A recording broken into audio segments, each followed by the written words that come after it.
الحمدللہ وحدہ لا شریک لہ والصلاة والسلام علی من لا نبی بعدہ وعلی آلہ واصحابہ الذین اوفوا عہدہ اما بعد فاعوذ باللہ من الشیطان الرجیم بسم اللہ الرحمن الرحیم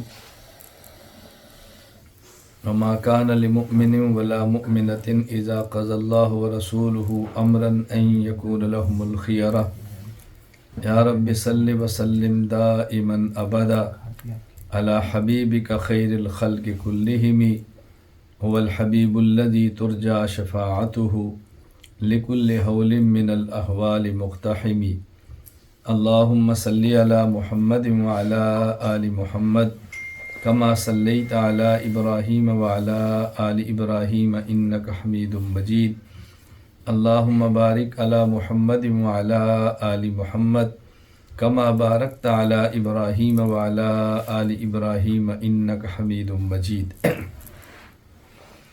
اللہ تعالیٰ نے ہمیں پیدا فرمایا ہے اور کچھ وقت کے لیے دنیا میں رکھنا ہے اور کچھ مزید وقت کے لیے موت سے لے کر حشر تک قبر میں رکھنا ہے، اور حشر کے بعد ہمیشہ ہمیشہ کے لیے اللہ تعالیٰ نے بندوں کو اپنے پاس رکھ لینا ہے۔ اپنے پاس کا معنی اللہ تعالیٰ کی ذات تو ہر جگہ پر بھی ہے۔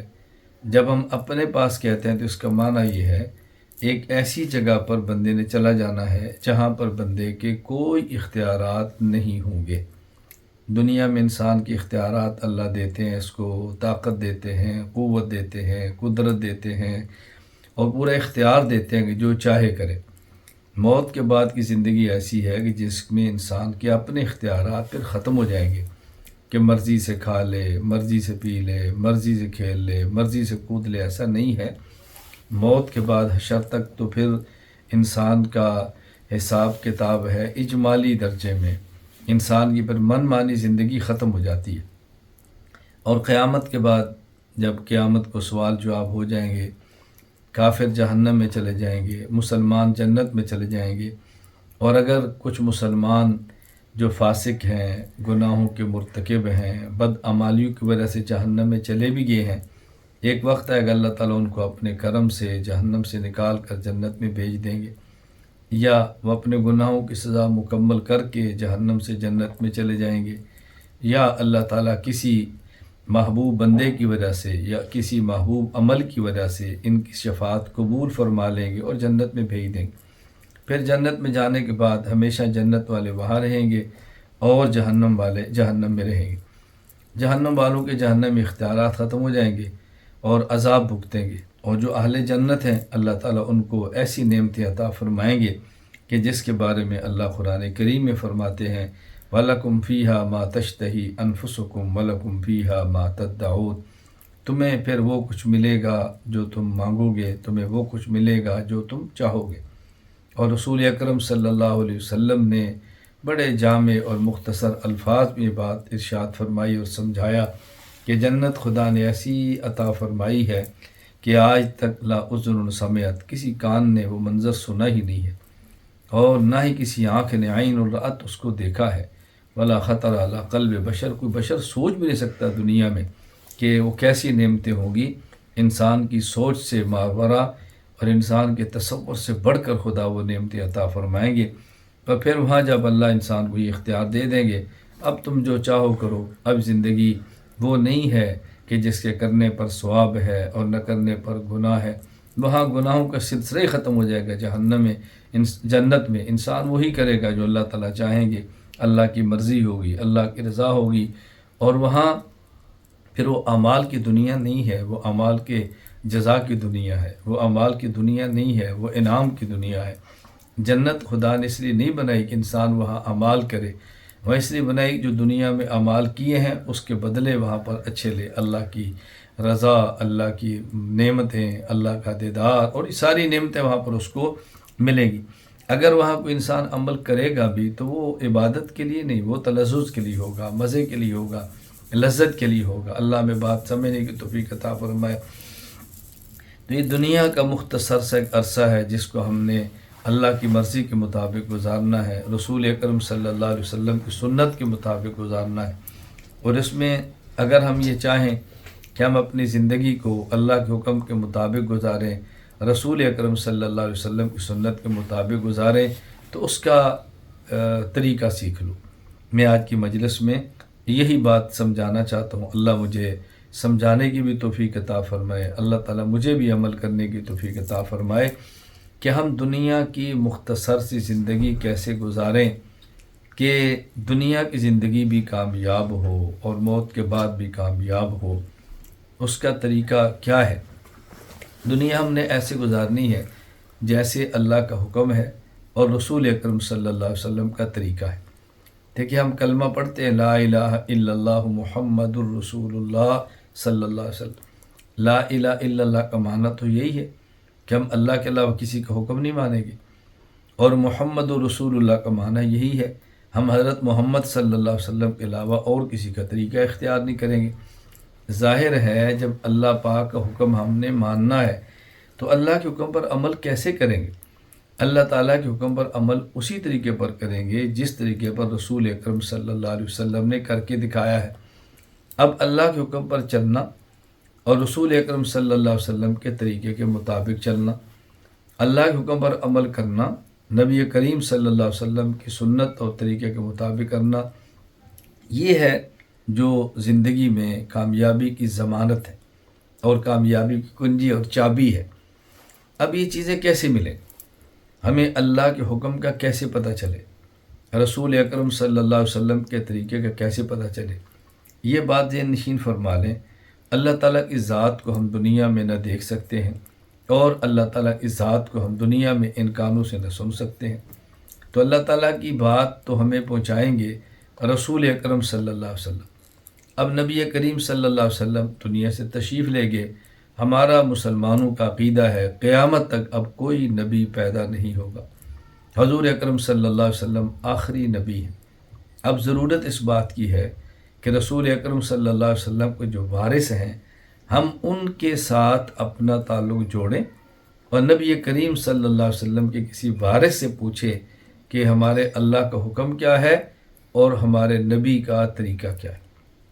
اور وارث ایسا ہونا چاہیے کہ جس کا جیسا علم ہے ویسے اس کا عمل ہو، جیسا عمل ہے ویسا اس کا علم ہو۔ ایسا نہیں وہ کہتا کچھ ہو اور کرتا کچھ ہو، وہ کرتا کچھ ہو اور کہتا کچھ ہو۔ جس شخص کے قول اور فعل میں تضاد ہو، یہ صحیح معنی میں رسول اکرم صلی اللہ علیہ وسلم کا وارث کیسے ہو سکتا ہے؟ رسول اکرم صلی اللہ علیہ وسلم کا یہ وارث کیسے ہو سکتا ہے؟ تو ہم رسول اکرم صلی اللہ علیہ وسلم کے وارث کے ساتھ تعلق قائم کریں جس کا علم اور عمل ایک جیسا ہو۔ علم اور جیسا ہو، عمل اور جیسا ہو تو مشکل ہے کہ وہ صحیح معنی میں رسول اکرم صلی اللہ علیہ وسلم کا وارث ہو۔ اسی طرح ہم نبی کریم صلی اللہ علیہ وسلم کا وارث تلاش کریں کہ جس کی جیسی زندگی خلوت کی ہو ویسی زندگی جلوت کی ہو۔ یہ نہیں ہے کہ بند کمرے میں جہاں اس کو کوئی نہ دیکھے وہ گناہ کرے، اور جہاں اس کو سارے دیکھیں وہ پرہیزگار بن کے جیے۔ ایسا نہیں، اس کی زندگی ایسی ہو کہ خلوت اور جلوت ایک جیسی ہو۔ اگر کسی نے تنہائی میں پایا تو تب بھی اس کو اللہ سے ڈرتے ہوئے پایا، اگر کسی نے اس کو لوگوں کے درمیان پایا تو تب بھی اس نے اللہ سے ڈرتے ہوئے پایا۔ اللہ کے نبی کا وارث ایسا ہی ہوتا ہے کہ جو خلوت میں خدا سے ڈرتا ہے اور اللہ کی نافرمانی نہیں کرتا، اور جلوت میں لوگوں کے سامنے لوگوں کی ملامت کی پرواہ نہیں کرتا، بلکہ جو اللہ کا حکم ہے اور رسول اکرم صلی اللہ علیہ وسلم کی سنت ہے اس کے مطابق اپنی زندگی گزارتا ہے، اسی پر وہ جان دے دیتا۔ اسی طرح رسول اکرم صلی اللہ علیہ وسلم کا وارث ایسا ہونا چاہیے کہ جس کی اپنی زندگی گھر کی اور اس کی باہر کی زندگی ایک جیسی ہو۔ ایسا نہیں کہ وہ اپنے گھر والوں کے لیے اور سوچتا ہو اور دوسروں کے گھر والوں کے لیے اور سوچتا ہو، اپنی بیوی کو عیاشی کی زندگی دے اور دوسروں کو فقر کے درس دے، اپنے گھر میں تعیش سے رہے اور دوسروں کو تبلیغ کرتا رہے۔ ایسا نہیں، اپنی اولاد کے لیے کچھ اور سوچتا ہو اور دوسروں کے لیے کچھ اور سوچتا ہو، دوسروں کو ترغیب دے کہ اپنی اولاد کو دین کا علم پڑھاؤ، اور اپنی اولاد کو دین کے علم کے قریب نہ جانے دے بلکہ ان کو دنیا کے راستے دکھاتا رہے، یہ صحیح معنی میں رسول اکرم صلی اللہ علیہ وسلم کا وارث کیسے ہو سکتا ہے؟ رسول اکرم صلی اللہ علیہ وسلم کا صحیح وارث تو وہی ہوگا کہ جس کی اپنے گھر کی زندگی بھی ایسی ہو جیسی وہ دوسروں کو ترغیب دیتا ہے کہ آپ لوگ اپنے گھر کی زندگی بناؤ۔ ہم نے اللہ کا حکم اور رسول اکرم صلی اللہ علیہ وسلم کی سنت کے مطابق زندگی گزارنے کے لیے رسول اکرم صلی اللہ علیہ وسلم کے وارث سے تعلق قائم کرنا ہے، رابطہ رکھنا ہے، ان کے ساتھ جڑ کے چلنا ہے۔ اور رسول اکرم صلی اللہ علیہ وسلم کا وارث کیسا ہونا چاہیے؟ ان کا وارث کیسا ہونا چاہیے؟ ان کا وارث ایسا ہونا چاہیے کہ جس کی جیسے دن کی زندگی ہو ویسے ہی اس کی رات کی زندگی ہو، جیسی اس کی رات کی زندگی ہو ویسی اس کی دن کی زندگی ہو، یعنی وہ جس طرح دن کو حکم خدا کا خیال کرے، طریقہ مصطفیٰ کا خیال کرے، وہ رات کو بھی حکم خدا کا خیال کرے اور طریقہ مصطفیٰ کا خیال کرے کہ رسول اکرم صلی اللہ علیہ وسلم کیسے سوتے تھے، آپ کیسے جاگتے تھے، آپ کے آرام کا طریقہ کیا تھا، آپ کی زندگی کیا تھی، جب آپ رات کو سوتے دعا کون سی پڑھتے، جب رات کو اٹھتے صبح دعا کون سی پڑھتے، بازار جاتے دعا کون سی پڑھتے، بازار سے پلٹتے دعا کون سی پڑھتے، سفر پہ نکلتے دعائیں کون سی مانگتے، سفر سے واپس آتے دعائیں کون سی مانگتے۔ تو وہ شخص ایسا ہو کہ جس کی رات اور جس کا دن حکم خدا کے مطابق ہو اور سنت مصطفیٰ کے مطابق ہو، یہ صحیح معنوں میں رسول اکرم صلی اللہ علیہ وسلم کا وارث ہو سکتا ہے۔ اسی طرح نبی کریم صلی اللہ علیہ وسلم کا وارث ہم نے اس سے تعلق جوڑنا ہے تاکہ حکم خدا اور سنت مصطفیٰ کے مطابق زندگی گزاریں۔ تو رسول اللہ صلی اللہ علیہ وسلم کا صحیح وارث کون سا ہو سکتا ہے؟ جس کا سفر اور حضر ایک جیسا ہو، جس طرح اپنے مقام پہ رہتے ہوئے وہ اللہ کو راضی کرنے والی زندگی گزارتا ہے، وہ جب سفروں میں ہو تب بھی اللہ کو راضی کرنے والی زندگی گزارے۔ یہ نہیں کہ گھر میں ہو اور راحت میں ہو تو اللہ کو بھول جائے، نبی کو بھول جائے، اور جب سفر میں وہ مشقت آ جائے اللہ کو بھی یاد رکھے، اللہ کے رسول کو بھی یاد رکھے صلی اللہ علیہ وسلم۔ تو یہ نہیں کہ جب گھر میں ہو مشقت اور تکلیف ہو اللہ اور اللہ کے رسول کو یاد رکھے، اور جب سفر میں آئے اور مشقت اور تکلیف میں راحت مل جائے اللہ اور اللہ کے رسول صلی اللہ علیہ وسلم کو چھوڑ دے۔ ایسا نہیں۔ یہ میں نے بات اس لیے کی ہے کہ بس اوقات انسان کو گھر میں مشقت کی زندگی ملتی ہے، سفر میں راحت ملتی ہے، اور بس اوقات گھر میں راحت ملتی ہے اور سفر میں مشقت کی زندگی ملتی ہے۔ مختلف قسم کے لوگ ہوتے ہیں۔ تو ہم نے اپنی دنیا میں کامیاب زندگی گزارنے کے لیے اللہ کو راضی کرنا ہے، اور اللہ راضی ہوں گے جب اللہ کے حکم کے مطابق اور رسول اکرم صلی اللہ علیہ وسلم کی سنت کے مطابق زندگی گزارے۔ اور رسول اکرم صلی اللہ علیہ وسلم کی سنت کے مطابق زندگی گزارنے کے لیے ضروری ہے کہ رسول اکرم صلی اللہ علیہ وسلم کے وارث کے ساتھ تعلق قائم کریں۔ اور نبی کا وارث کیسا ہوتا ہے؟ جس کا علم اور عمل ایک جیسا ہو، جس کی خلوت اور جلوت ایک جیسی ہو، جس کا رات اور دن ایک جیسا ہو، جس کی گھر والوں اور باہر کے ساتھ زندگی ایک جیسی ہو، جس کا سفر اور جس کا حضر ایک جیسا ہو۔ یہ ہم بندہ تلاش کریں، اور جب یہ بندہ مل جائے، جب ایسا بندہ میسر ہو تو پھر مردہ بدست زندہ ہو جائے، مردہ بدست زندہ ہو جائے۔ مردہ بدست زندہ کا مطلب یہ ہے کہ جس طرح شخص مرا ہوا ہوتا ہے اپنی مرضی سے پلٹتا نہیں، کوئی زندہ ہی اس کو پلٹتا ہے، کوئی زندہ ہی اس کو دھلاتا ہے، کوئی زندہ ہی اس کو اٹھاتا ہے۔ اس کے بس میں نہ اٹھنا ہوتا ہے، نہ بیٹھنا ہوتا ہے، نہ پڑھنا ہوتا ہے، کچھ بھی نہیں ہوتا۔ تو اسی طرح مردہ بدستہ زندہ ہو جائے، یعنی پھر باقی زندگی اس سے پوچھ کر گزارے۔ انسان کی زندگی میں دو چیزیں بنیاد ہوتی ہیں، ایک انسان کی اپنی ذات، انسان کی جان، انسان کا جسم، انسان کا بدن، اور ایک انسان کا مال۔ اللہ تعالیٰ نے قرآن کریم میں دو ہی چیزیں بندے سے مانگی ہیں، ان اللہ اشتری من المؤمنین انفسهم واموالهم بان لهم الجنہ۔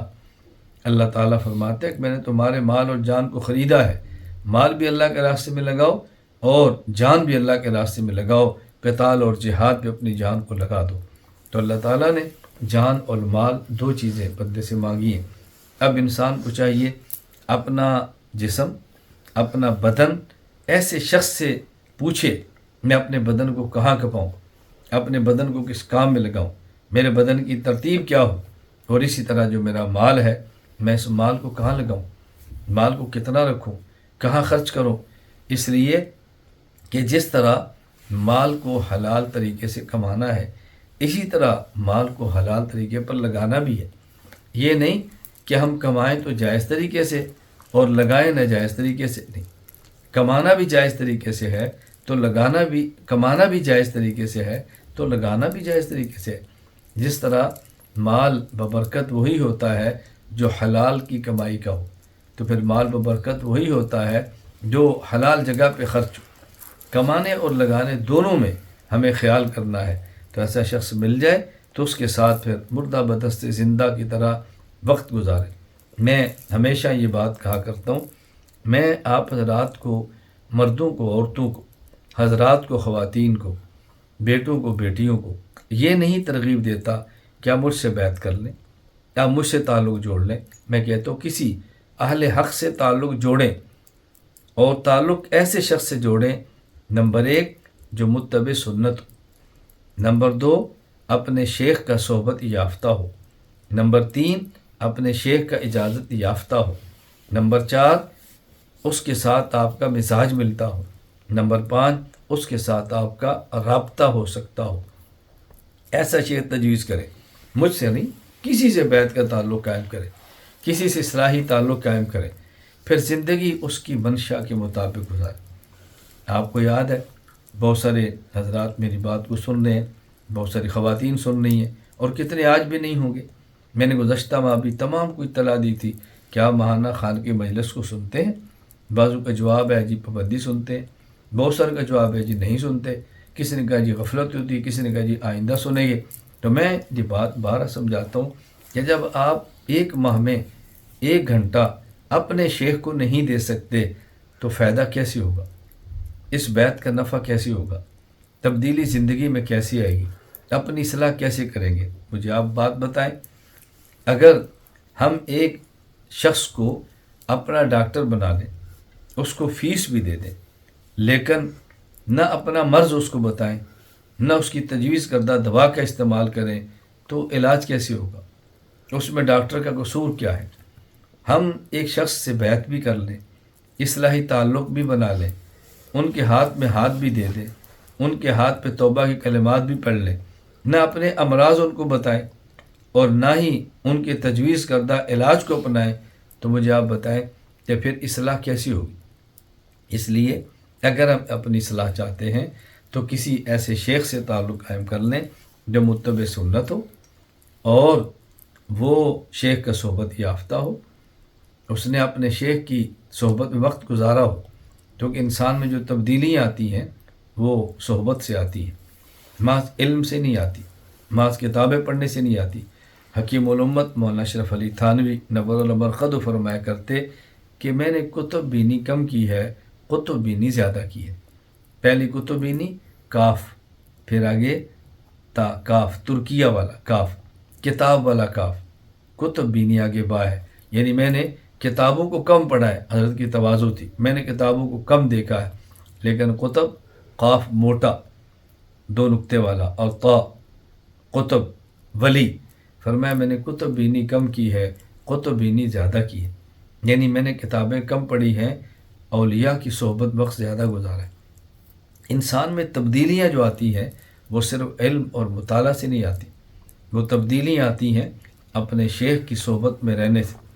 اور میں کہا کرتا ہوں، میں نے کیا کہنا ہے، حضرت شاہ حکیم محمد اختر رحمہ اللہ جو میرے شیخ تھے فرمایا کرتے تھے کہ تبدیلیاں بھی شیخ کے پاس آنے اور جانے سے نہیں ہوتی، بلکہ شیخ کے پاس مستقل ایک عرصہ رہنے سے ہوتی، آنے اور جانے سے نہیں، شیخ کے پاس ایک عرصہ مستقل رہنے سے ہوتی ہے۔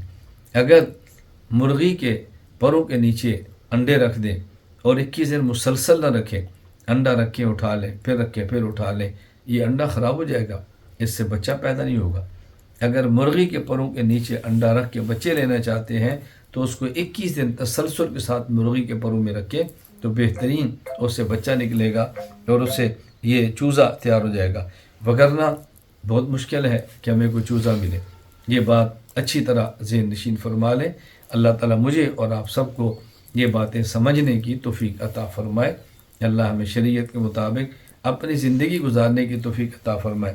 تو جن کا مجھ سے تعلق ہے، میں یہ بات ان کو سمجھانا چاہتا ہوں، وہ اس بات کا خیال کریں، ماہانہ خانقاہی مجلس کے اندر شرکت کریں، اس کا بہت زیادہ اہتمام کریں، ماہانہ خانقاہی مجلس میں شرکت کریں، ہدایات پر عمل کریں۔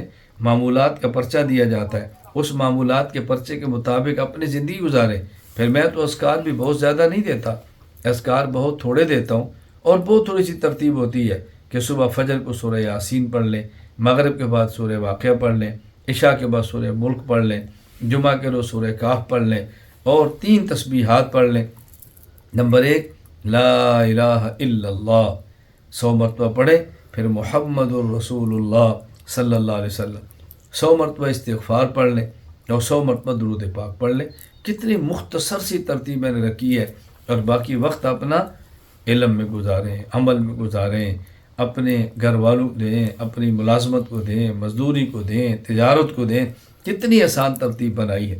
اللہ میں یہ باتیں سمجھنے کی توفیق عطا فرمائے۔ اس کا ہم بہت زیادہ اہتمام کریں، اپنے شیخ کے صحبت میں رہیں۔